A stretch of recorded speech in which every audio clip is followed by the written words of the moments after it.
Right now, before your alarm even goes off, before the coffee, before a single light comes on in your house, your backyard is not empty. It is waiting. The birds are already there. The small animals that work the edges of the fence line, the ones you only half notice when you're rushing to the car, they're out there too. But here's the thing. They aren't foraging. They're not just moving through their usual routines. They are doing something much stranger than that. They are watching your windows. Not the yard, not each other. Your dark, curtained windows. They are literally counting the minutes, tracking the exact pattern of shadow and stillness on the other side of your glass. Somewhere in the neural architecture of those small, ancient brains, a clock is running. And it's calibrated not to the sun, but to you. You think the stillness before dawn is peaceful, but honestly, it isn't. It's tense. It's anticipation. And the thing being anticipated is the exact moment you open the door. Maybe you've noticed this before, without ever really thinking about what it meant. A stranger walks into your yard, a neighbor, a delivery driver, someone unfamiliar, and the whole space empties in seconds. Every bird lifts at once. The squirrels vanish into the fence line. The yard just becomes this still life of abandoned activity, and it takes minutes for anything to get back to normal. But here's the strange part. When you open the door, they don't scatter. They shift. There's a slight repositioning, a brief elevation of alertness, and then they just keep going. The feeding goes on. The movement resumes. Some of them don't even bother looking up. Most people assume this is just familiarity. You know, they've seen you enough times that you don't register as a threat anymore. Simple habituation, nothing more. But that explanation isn't big enough for what's actually happening here. Because it isn't just that they've stopped fearing you, it's that they've started using you. The specific weight of your footfall on the back step. The precise sound of your screen door, not just any door, your door, the particular frequency of its hinge, and the rhythm of how fast you push it open. These things have been logged, filed away. And the verdict they produce isn't simply safe. It's this exact human is behaving in the expected way, which means the environment is currently stable. This is the part people miss. You are not just recognized, you are a data point in a living system. Here's what's happening on a level most people never even consider. The natural world isn't some peaceful, serene place. It is a continuous, high-stakes calculation. Every single creature out there is running constant threat assessments, updating their survival probabilities minute by minute based on whatever info they can get. Predators move, weather shifts, resources appear and disappear. The baseline state of a wild animal, underneath whatever calm it shows on the outside, is absolute vigilance. And what they are desperately searching for at all times is predictability. Not safety in some abstract way, just predictability. They want a fixed point in an environment that never stops changing. Something that behaves the same way at the exact same time, reliably, so their nervous system can finally budget its alert resources somewhere else. Your yard on its own can't provide that, but you can. Behavioral ecologists studying urban wildlife have documented what they call a stability anchor. It's a reliable, non-threatening presence in a habitat that allows the surrounding wildlife to shift their threat assessment energy toward other variables. A person who maintains a consistent morning routine becomes, over time, exactly this kind of anchor. You aren't doing it consciously or deliberately, but functionally, that's exactly what's happening. Your presence at the right time and with the right calm energy tells every creature in the area this corner of the world is currently predictable. And in a landscape full of chaos, that information is genuinely precious. And this is where it gets interesting because the data they're tracking about your routine is way more specific than you'd ever expect. Miss your usual time by 15 minutes, just 15. Walk out at 6:45 instead of 6:30 and look at what has already happened. The feeding patterns have totally shifted. The birds that would normally be moving confidently right through the center of the yard are working the edges instead, staying closer to cover, more alert, spending way less time with their heads down. Even the vocalizations have changed. Not louder necessarily, but different.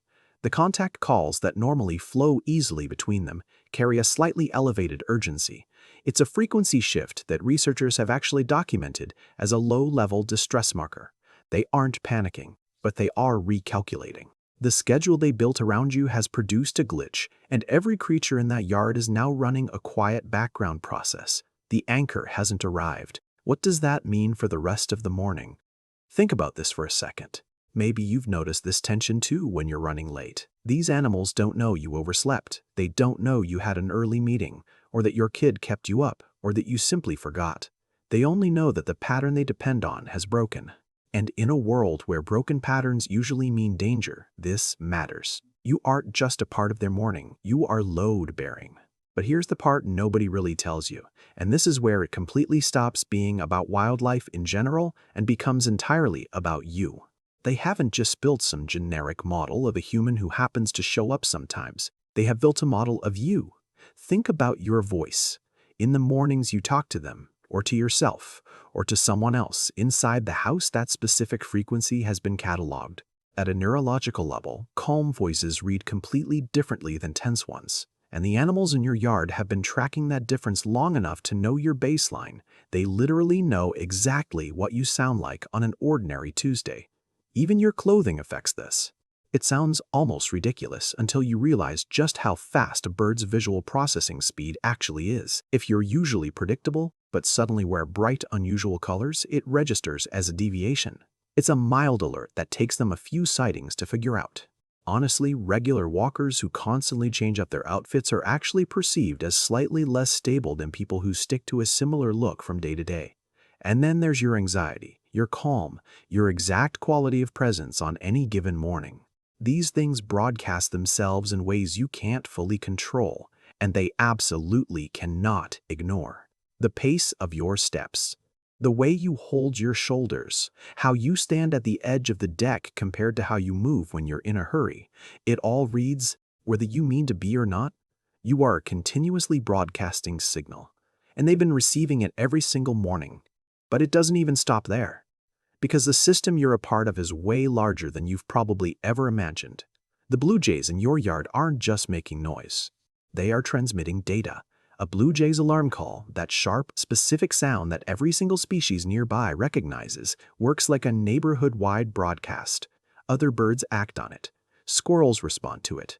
The information hidden in whether that jay sounds relaxed or totally stressed out ripples outward through the entire local ecosystem. And here's the part people miss. One of the main things determining whether that jay sounds relaxed or alert is you.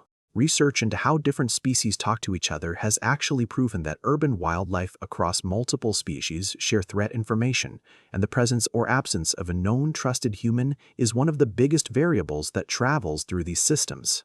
When you show up right on schedule, behaving normally, the effect cascades. The jay reads your energy, broadcasts calm, and every single creature within earshot adjusts its threat level because of it. You step outside every morning and you think you're just one person standing in a yard.